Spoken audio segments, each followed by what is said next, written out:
Vamos a comenzar ahora el estudio del capítulo 14, y aquí en este capítulo se nos presenta la primera guerra de toda la historia, en la cual Abraham liberta a Lot. También se nos presenta al primer sacerdote, Melquisedec, el cual bendice a Abraham. Es un capítulo notable. Sin embargo, no parece caer bien aquí en esta historia. Uno siente que si se hubiera omitido, todavía habría continuidad. A pesar de esto, es uno de los capítulos más importantes en el libro de Génesis. Leamos los versículos 1 y 2 del capítulo 14. Aconteció en los días de Amrafel, rey de Sinar, Arioc, rey de Elazar, Kedorlaomer, rey de Elam, y Tidal, rey de Goim, que éstos hicieron guerra contra Bera, rey de Sodoma, contra Birsa, rey de Gomorra, contra Sinab, rey de Adma, contra Semeber, rey de Seboim, y contra el rey de Bela, la cual es Zoar. Estos versículos parecen servir de buen ejercicio para la pronunciación, ¿no le parece? Tenemos aquí un documento histórico. Los reyes del Oriente derrotan a los reyes de Sodoma y Gomorra. Ese es el informe de los primeros 11 versículos. Por algunos años, los eruditos críticos y radicales rechazaban esta narración. Decían que estos hombres no aparecen en la historia de ninguna manera, y puesto que no aparecían en la historia secular, esta era una historia ridícula. ¿Sabe usted, amigo oyente, que los nombres de estos hombres han sido hallados inscritos en monumentos y en lápidas? Por eso sabemos que sí existieron. En efecto, el nombre Amrafel, que se menciona en este capítulo, se lo conoce ahora con el de Hammurabi, en una historia secular. Un hecho muy significativo que encontramos aquí es que hubo una guerra, y esta es la primera guerra que se menciona en la Biblia. Por tanto, vemos que los hombres comenzaron desde temprano a guerrear. En Génesis capítulo 14, versículos 3 y 4 leemos: Todos estos se juntaron en el valle de Sidim, que es el mar salado.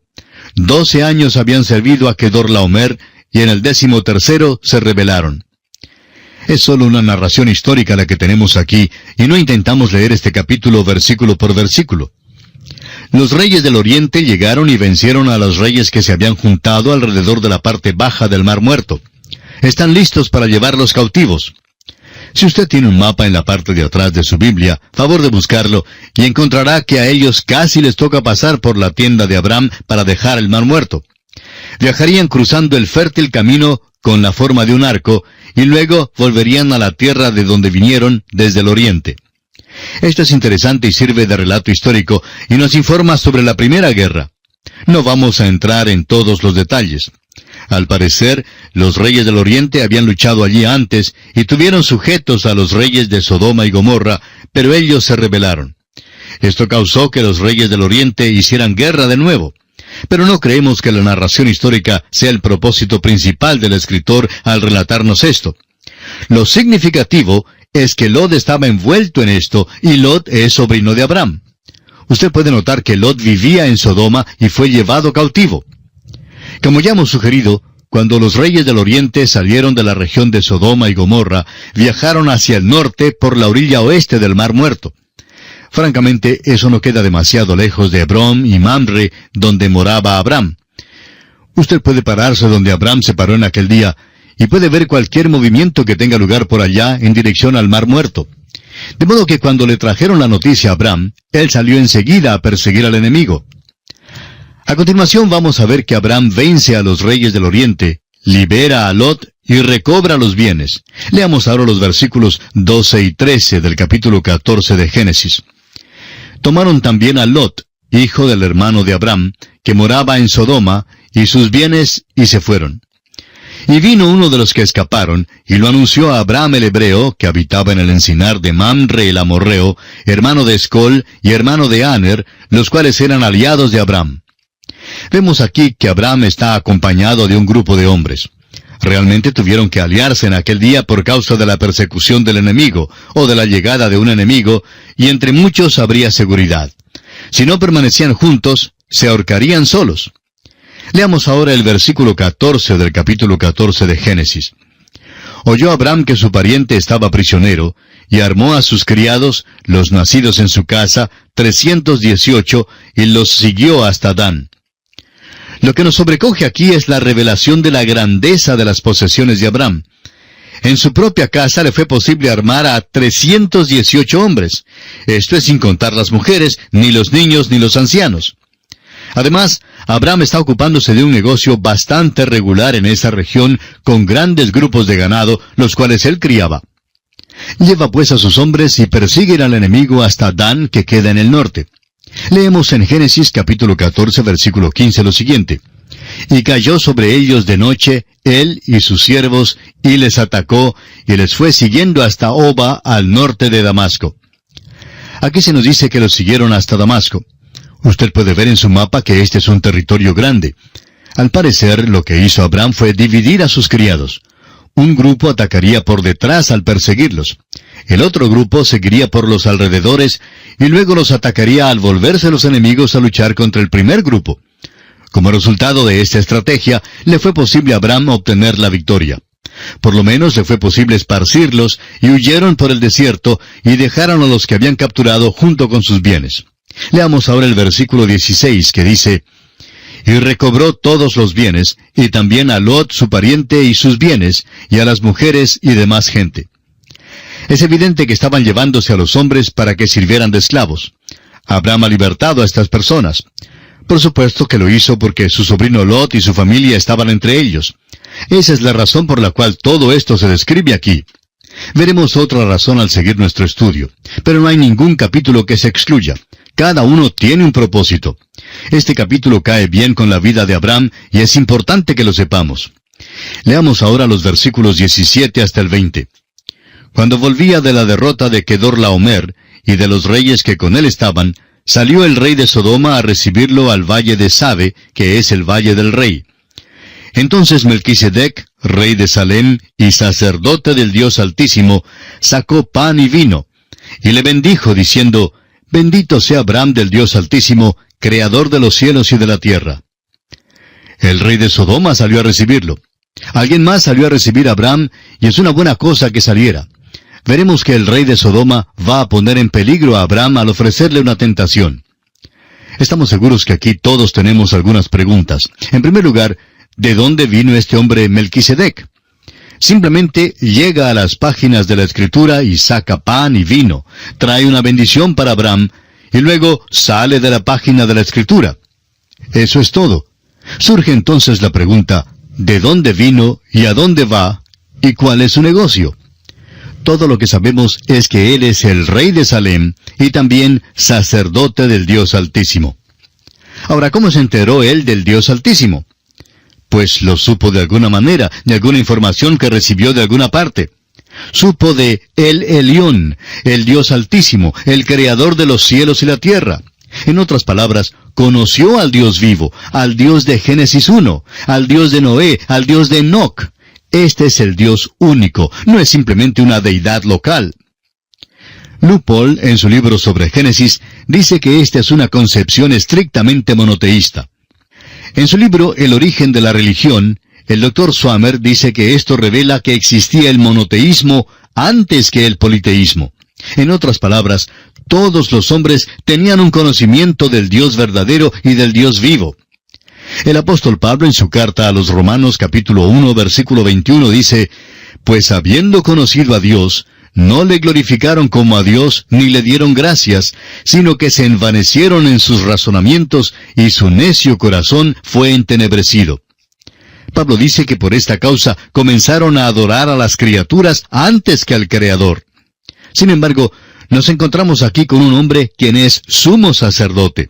Es sumo sacerdote para el mundo de aquellos días. Tenía un conocimiento del Dios vivo y verdadero y era sacerdote del Dios vivo y verdadero. Llega y le trae pan y vino a Abraham. Aquellos son los elementos de la cena del Señor. Y nos preguntamos, ¿en qué pensaba y cuánto sabía Melquisedec? Se hace mención de Melquisedec 3 veces en la Escritura. Aquí se presenta históricamente. Luego se le menciona en el Salmo 110, y allí se le presenta proféticamente. Dice el versículo 4 del Salmo 110, Juró Jehová y no se arrepentirá. Tú eres sacerdote para siempre, según el orden de Melquisedec. Se le menciona también algunas veces en la epístola a los Hebreos, y al llegar allí en nuestro estudio hablaremos mucho en cuanto a Melquisedec. Hebreos capítulo 7, versículo 3 dice, sin padre, sin madre, sin genealogía, que ni tiene principio de días, ni fin de vida, sino hecho semejante al Hijo de Dios, permanece sacerdote para siempre. Ahora entendemos por qué no se dice nada en cuanto a su origen. No se dice nada en cuanto al padre ni a la madre, y parece muy extraño porque el libro de Génesis es un libro que habla sobre las familias. Se interesa mucho en contar los principios de las familias, y cada vez que se hace mención de un hombre importante, se describe su línea con todo interés. Es el hijo de fulano de tal, o estas son las generaciones de fulano de tal. Son frases conocidas que encontramos en el libro de Génesis. Pero no se nos cuenta nada en cuanto a la familia de Melquisedec. La epístola a los Hebreos deja muy en claro que no se hace mención de ella, porque el sacerdocio de Cristo, desde su comienzo, es según el orden de Melquisedec. El orden del servicio del sacerdocio de Cristo sigue al orden de Aarón, en el cual nuestro Señor Jesucristo fue un sacrificio y entró en el lugar santísimo para sacrificarse Él mismo. Sin embargo, en su persona, nuestro Señor Jesucristo no tuvo principio ni fin de días. Por tanto, es según el orden de Melquisedec. Continuaremos hablando sobre este asunto en nuestro próximo programa, Dios mediante. Mientras tanto, es nuestra oración que Dios le bendiga abundantemente. Continuamos hoy, amigo oyente, nuestro estudio en el libro de Génesis. Nos encontramos hoy al final del capítulo 14, y en nuestro programa anterior hablábamos de Melquisedec, y destacamos el hecho de que aunque el libro de Génesis es un libro de familias, no se nos dice nada de la familia o la genealogía de Melquisedec. La epístola a los Hebreos expresa con claridad que no se menciona la genealogía de Melquisedec, porque en lo que se refiere a su oficio de sacerdote, él fue un tipo de Cristo. Nuestro Señor es rey, es hijo de Abraham y es hijo de David. El evangelista Mateo nos dice esto, y es importante que nosotros lo entendamos. Pero también Jesucristo es nuestro sumo sacerdote. Y es importante que entendamos que en lo que toca a la creación, Cristo no tuvo principio ni fin de días. Es el eterno Dios. Juan nos dice en el primer capítulo de su Evangelio que en el principio era el Verbo, y el Verbo era con Dios, y el Verbo era Dios. Y que dejó la gloria de los cielos, y que fue hecho carne, y vimos su gloria. Por tanto, lo que vemos aquí en Melquisedec es un tipo maravilloso del Señor Jesucristo. El versículo 18 nos dice, entonces Melquisedec, rey de Salem, y sacerdote del Dios Altísimo, sacó pan y vino. Esto nos recuerda las palabras del Señor Jesucristo cuando dijo, todas las veces que comiereis este pan y bebiereis esta copa, la muerte del Señor anunciáis hasta que Él venga. Esta es la razón por la cual Melquisedec sacó pan y vino, porque él estaba anunciando aquí la muerte de Cristo. Es sobre esta base que bendice a Abraham. Bendito sea Abraham del Dios Altísimo, el Elohim, el Creador. Melquisedec era el sumo sacerdote del mundo de aquel entonces, y el Señor Jesús es el sumo sacerdote del mundo hoy en día. Aarón lo fue para Israel y para el tabernáculo. Melquisedec lo fue para el mundo de aquel día, y nuestro Señor Jesucristo es según el orden de Melquisedec en su persona. Y la última parte del versículo 20 dice, y le dio a Abraham los diezmos de todo. Veamos ahora la prueba por la cual pasa Abraham. El versículo 21 de este capítulo 14 de Génesis dice, entonces el rey de Sodoma dijo a Abraham, dame las personas y toma para ti los bienes. Esta es una tentación para Abraham. Según el código de Hammurabi, este hombre Abraham tenía el derecho sobre los bienes y aún sobre las personas. El rey de Sodoma es muy astuto. Dice que él se quedaría con las personas y que Abraham podía tomar los bienes. Esta es una tentación para Abraham, y si él hubiera tomado los bienes, uno siempre diría, pues aquel hombre Abraham es un hombre rico porque Dios de veras le ha bendecido. Pero el rey de Sodoma habría dicho, Dios no le bendijo, yo se los di, y yo enriquecí a Abraham. Abraham pues se dio cuenta de esto, y entonces responde al rey. Leamos los versículos 22 al 24 de este capítulo 14 de Génesis. Y respondió Abraham al rey de Sodoma, he alzado mi mano a Jehová Dios Altísimo, Creador de los cielos y de la tierra, que desde un hilo hasta una correa de calzado, nada tomaré de todo lo que es tuyo, para que no digas, yo enriquecí a Abraham.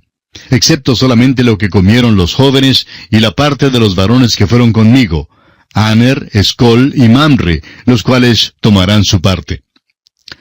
Abraham está bajo la influencia de la bendición de Melquisedec, y es bueno que hubiera conocido a Melquisedec, porque Dios siempre nos prepara para enfrentarnos con cualquier tentación, con cualquier prueba que nos llegue, y dice en la primera carta del apóstol Pablo a los Corintios, en el capítulo 10, versículo 13, «Pero fiel es Dios, que no os dejará ser tentados más de lo que podéis resistir, sino que dará también, juntamente con la tentación, la salida, para que podáis soportar».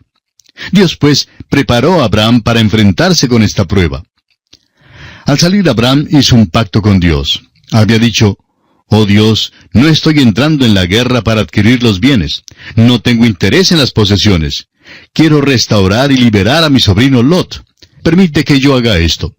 Y Dios se lo permitió. Por eso Abraham se lo dice al rey de Sodoma, y esto entonces constituye un testimonio para con el rey.